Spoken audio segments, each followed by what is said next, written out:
Hold up.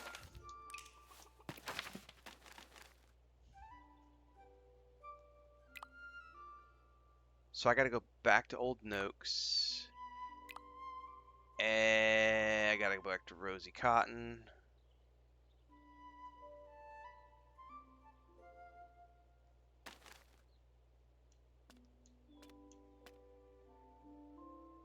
So that's a foraging. That's a planting. That's a fishing. I haven't done the cooking. So, okay. So I have to actually find all of these people and talk to them to get the turn-ins. Okay.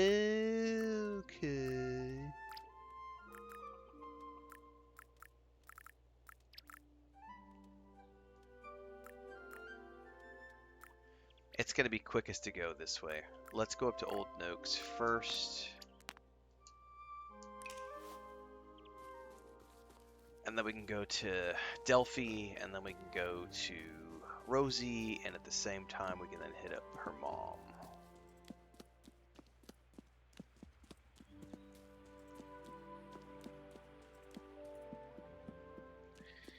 It's a funny thing about the lore, Stickman. I'm glad you asked that question, because here's one of the funniest comments I have seen about this game. I have seen a lot of people complaining that there's no combat in this game, especially on TikTok and Instagram. Like, there's no combat. This game is boring. There's nothing to do. What? And I'm like, clearly you've never read The Hobbit and The Lord of the Rings. Hobbits like good food, tilled earth, and sitting by the fire, smoking pipes, and reading. They don't like adventures. Only big folk go on adventures.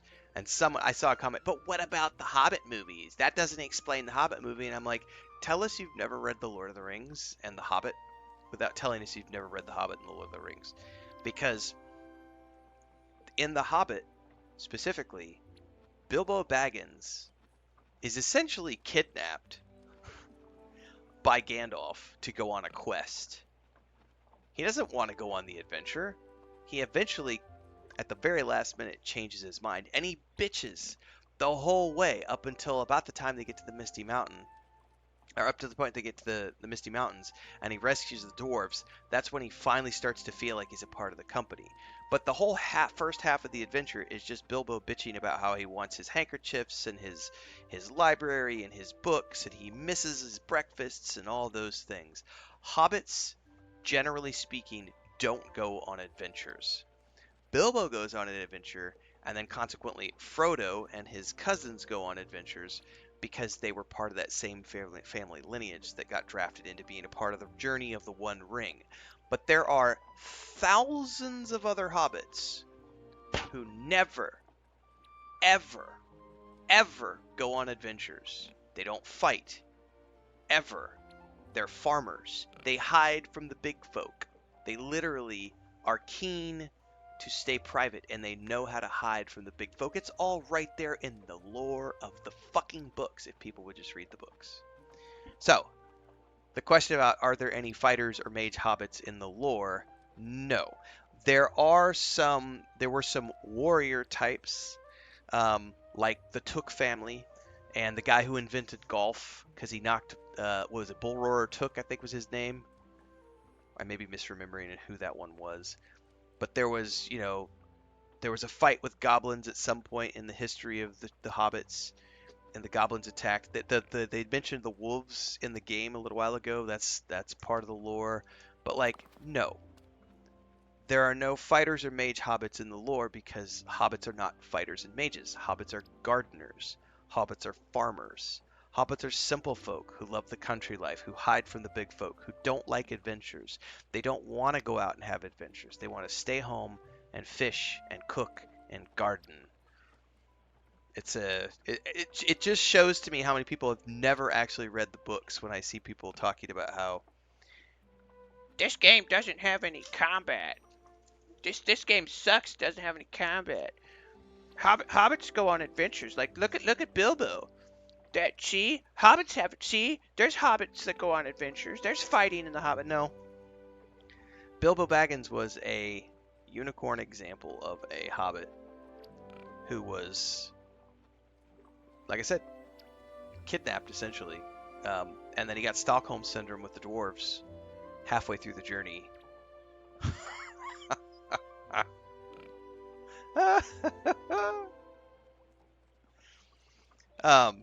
But there's a whole section of hobbits where Tolkien literally explains everything about who the hobbits are,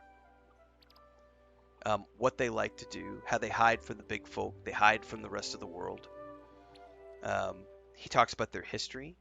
He talks about, guess what, their skin color and the fact that there are multiple different types of hobbit tribes who have different skin colors, including, yes, dark-skinned hobbits. He does explain that in the lore.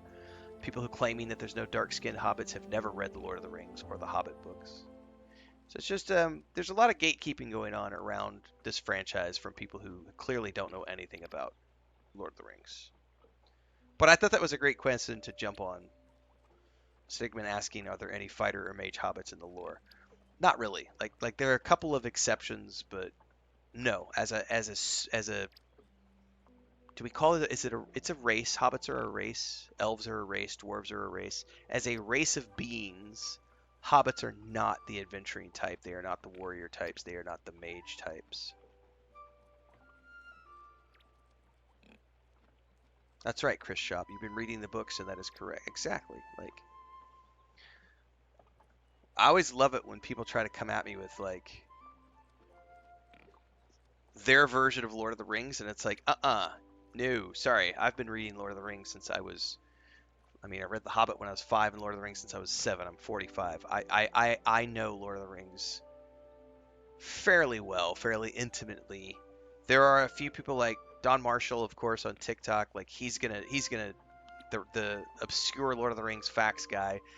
There are guys out there who know way more than I do, and there are Tolkien scholars who know way more than I do. But as a general rule, as someone who became an author because I was inspired by J.R.R. Tolkien and C.S. Lewis, as someone whose first trip out of the United States when I was 19 years old to travel abroad was to go to Oxford so that I could go to the Eagle and the Child and go to the Bird and the Bastard where the Inklings met to go visit Tolkien's grave.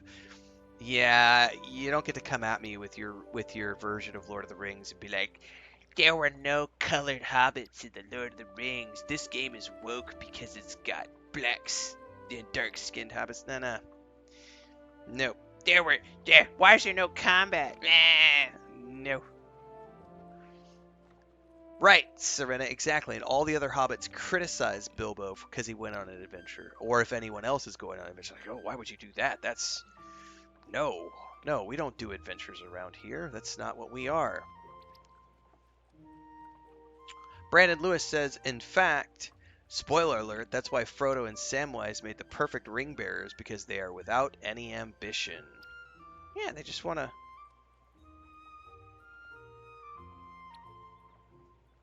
farm. I mean, that's literally Sam's gift from Galadriel is the soil. Like, it's just, yeah, there's so many people out there who think they know Lord of the Rings and they really don't. They just read it on Reddit. Ha! See what I did there?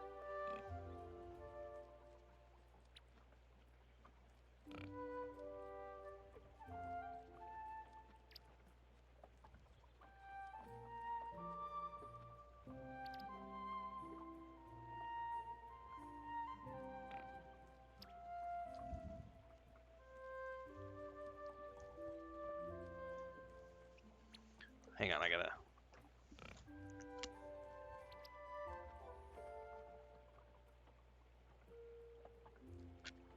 mark that down.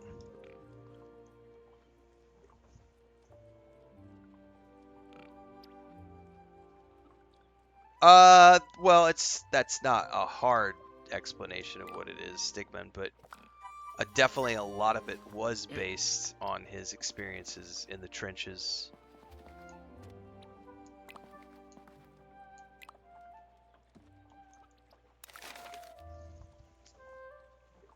I mean, he himself has mentioned that, like in the letters and stuff, like parts of The Hobbit were written, on napkins and like were written as like little snippets that he could send back home to his son, to Christopher,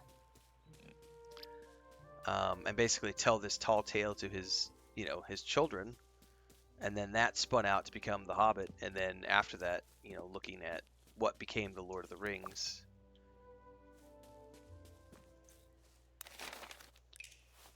That gets into the Legendarium and, this big, massive story that he had been building for decades before he actually wrote The Lord of the Rings. The Lord of the Rings was originally supposed to be a tale of the Legendarium, and then his publishers convinced him that it should be about hobbits because The Hobbit had done so well as a book, and so that became this additional thing. Alright, Delphi. Oh. Might as well grab those while we're out here. Oh, my inventory is almost full again. Why?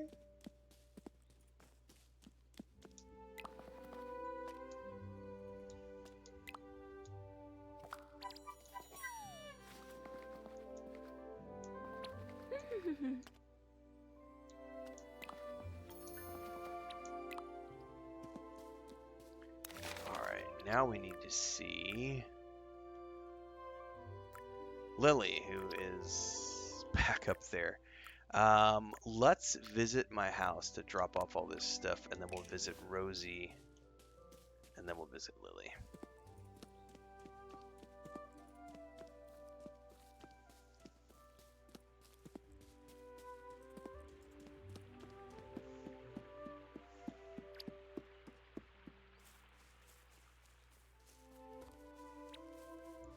There's a lot in The Lord of the Rings in terms of the relationship between Frodo and Sam that is based on the relationships between an officer and basically his servant.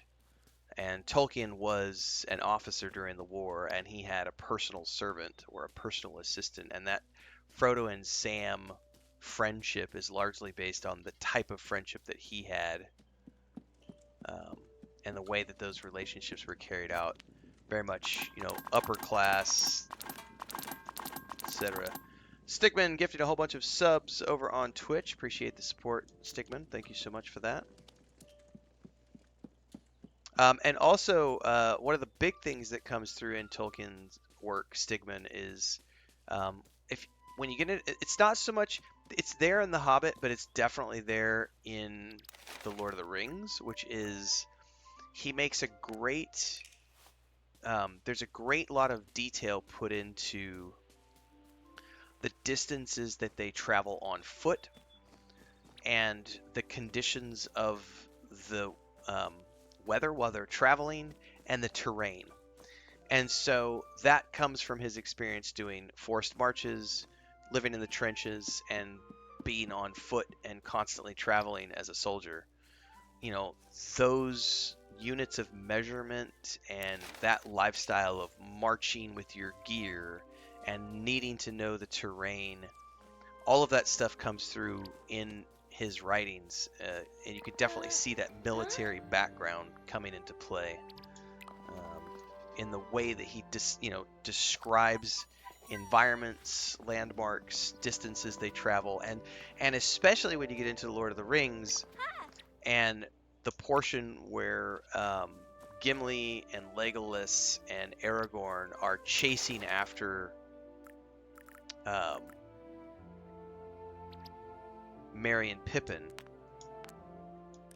and the distance that those guys cover on foot is something that staggers the men of Rohan, who have horses, and they just can't believe that these individuals managed to travel that great of a distance in that short of time on foot. And it goes to show you when that is explained in the book, it explains to you the strength of the men of Numenor and the strength of the blood of the line of Numenor, the strength of the elves, and the strength of the dwarves compared to normal mortal men. And by having such great descriptions over things like distance traveled and so on and so forth, those are the things that I attribute, and the scholars have attributed to Tolkien's time in the field, because those distances mattered. Those distances don't mean shit to modern readers because they travel by car everywhere, so they don't have a clue of like what a farthing is, or how many distances, how many leagues these guys traveled. Like modern readers don't fucking have a clue about any of that stuff.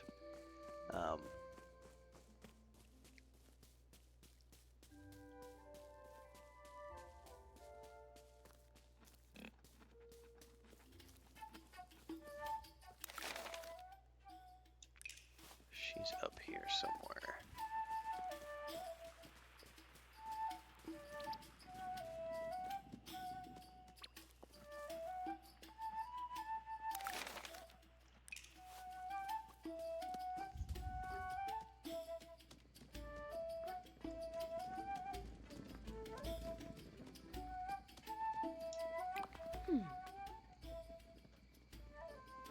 Yeah, there's a huge age gap between Frodo and Sam. Yeah, for sure.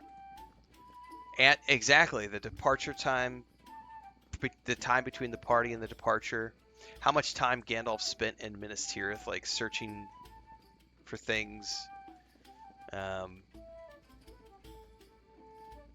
There's, and that goes back to, this is a perfect moment for me to pause and talk about this too. That goes into the perfect, we've had this conversation before about why TV adaptations and film adaptations can never be the same as the books. Because there are a lot of things that happen in The Lord of the Rings that you can't show in a film, such as a great passage of time. Like, no one's going to be interested in the 30 years or whatever in between, and I don't remember the exact timeline, but I'm exaggerating for the purpose of entertainment here. No one wants to hear about the 30 years of time that passed, between, like, the party and the departure. Like, we just want to see, oh my god, the Nazgul are here. We gotta leave. We gotta run. Go, hide. They're here. The ring wraiths, like pressure and pacing and timing. We've got to keep the audience moving forward when you're watching in a film setting. You can't do that. And then, like we talked about, why you can't do the Battle of Helm's Deep on a stage. You can't do that. You can have a representation of that, but the adaptation is going to be much lesser than what it was in the books, because you can't have thousands of orcs on the stage. You can't have thousands of Ents on the stage. You can't have a massive rampart built on a stage. You can have a tower with 2 people in it, maybe 3 people in it, and down over here you've got 4 or 5 people dressed up as orcs.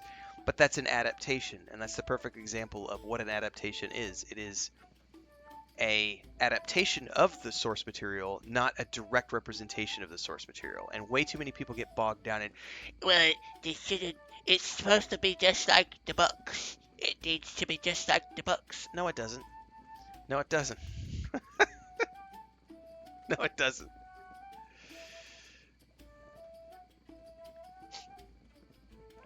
You're missing out if you haven't watched Rings of Power, Boyd. It's just another... I always tell people, if you're a fan of Lord of the Rings, you're a fan of all of the Lord of the Rings. You don't get to pick and choose. If you love Middle-earth, then you love all of Middle-earth. Yes, why are we explaining this again? I know, because we have new people in chat, Hector, so... Welcome to my job of having to repeat myself every single morning.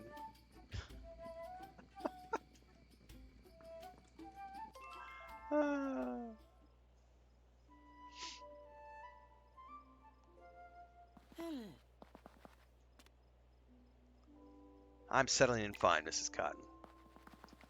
Are you getting enough to eat? I'm a bit peckish. Don't be suffering. If you're hungry, just find me.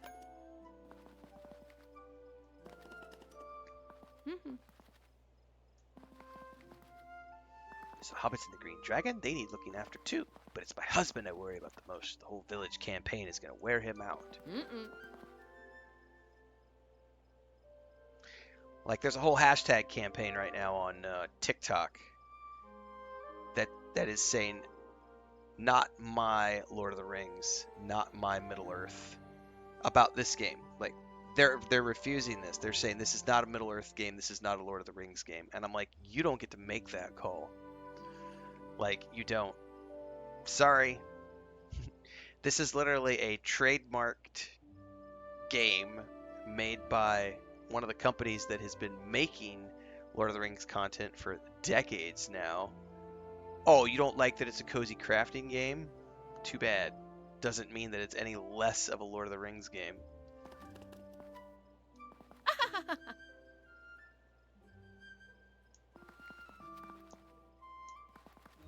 I said this the other day, like, I don't like the fact that elves have short hair in Rings of Power.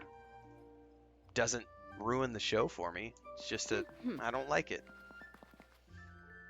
I don't like ketchup on my hamburgers. Does that mean I hate hamburgers? Nope, I just don't like ketchup on my hamburger. Doesn't mean I suddenly hate all hamburgers, you know? You can now decorate and share hosted meals. Host shared meals. I said that backwards because of dyslexia. At the Green Dragon, able to hold a large amount of attendees. Head to your writing desk to organize a shared meal at the new location.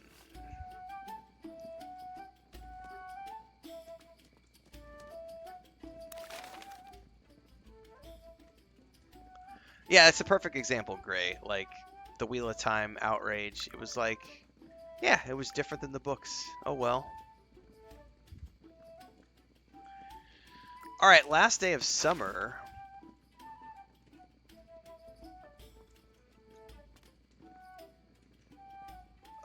Let's go back to my house. I did not play, the Moria game. I was too busy when it came out. It was like a scheduling thing, or it was when I was moving. There was a reason I didn't play it. It was related to schedule, and I don't remember when it came out. I would have to go back and look at the timeline.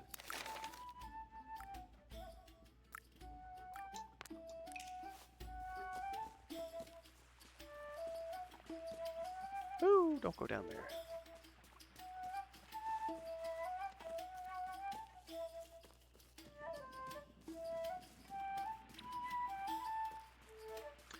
Gollum was another one I just didn't play because of scheduling. I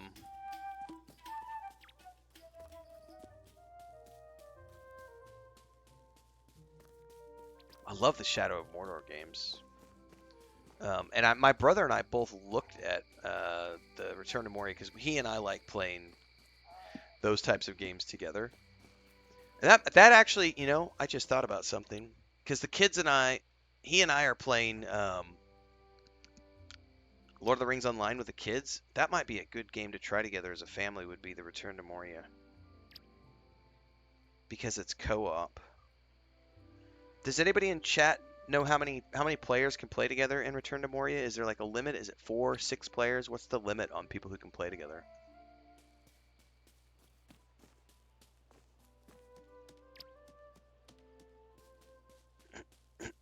4?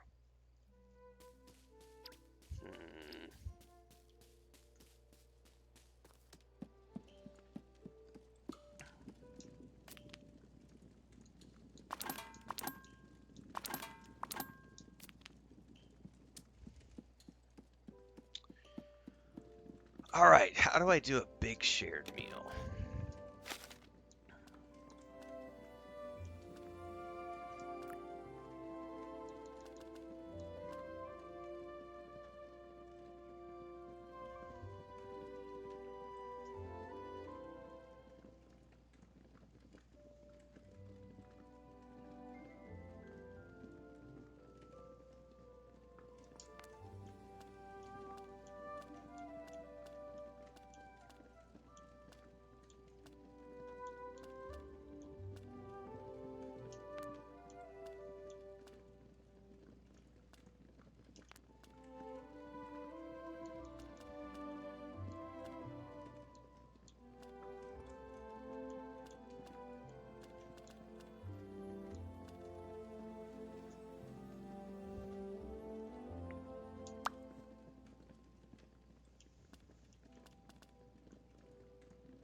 Let's do a big meal tomorrow.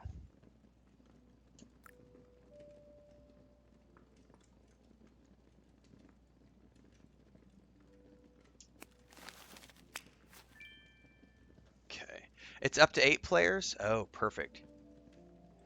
Dude, the Third Age game, Hector, the one where you go into like turn-based mode, it's like over-the-shoulder exploration, but then you go into combat. And is that the one you're talking about? I could swear that's the Third Age game. I always forget the name of it, but it's like it goes in, then it goes into like turn-based combat, and you have 3 characters that you control, and it's like a fighter, thief, mage. Dude, my brother and that's still like one of my brother's favorite games of all time. Um, yeah, that game is fucking awesome. I would totally be down for a remake of that game. Oh yeah. All right, who's invited? I need to pay attention to this. Because I gotta make some food right now.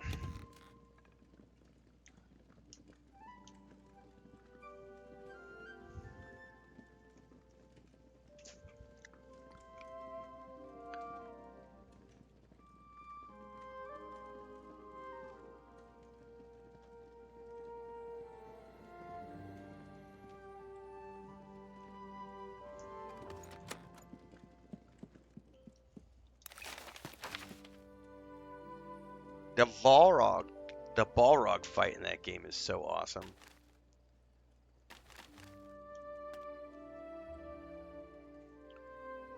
Delphi, pikelets.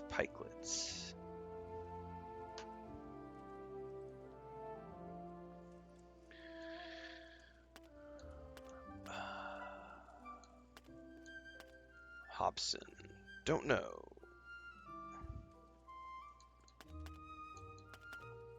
Sanyone wants.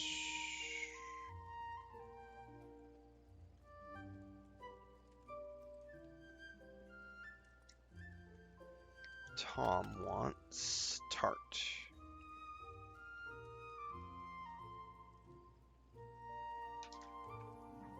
It's up to 8 players.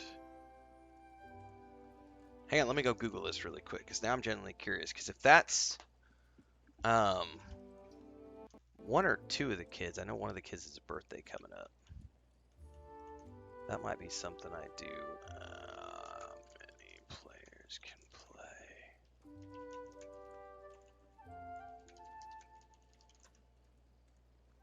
8 player.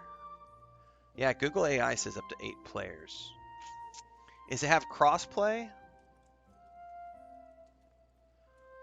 It says if the host is on PC, it could be an 8-player co-op session. If its host is on console, it's 4 co-op.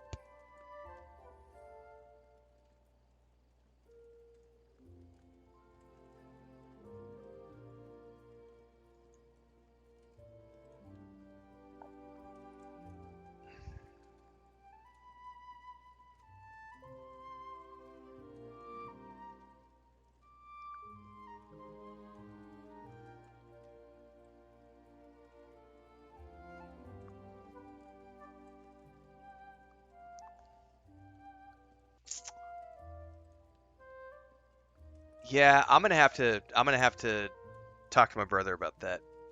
That might be something fun for the family to do once we get wrapped up with Lord of the Rings Online, because the kids are on a Lord of the Rings fix right now. So we've been playing Lotro on Sunday nights. Return to Moria would probably be something we could do pretty fun together as a family. That'd be a cool co-op experience too that we could share with our community, because I record all those.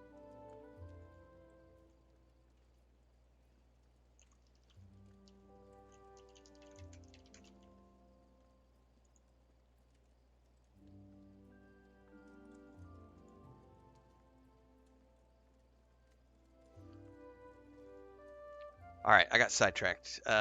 Need to go back and cook these. Hopefully before I pass out, it's almost, hold up. I know I have fish cakes. I already have a rich rhubarb pie.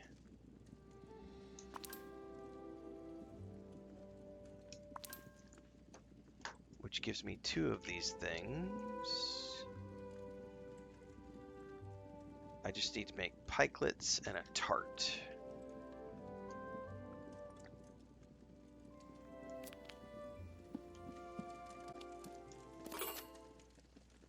Alright, I can make the tart.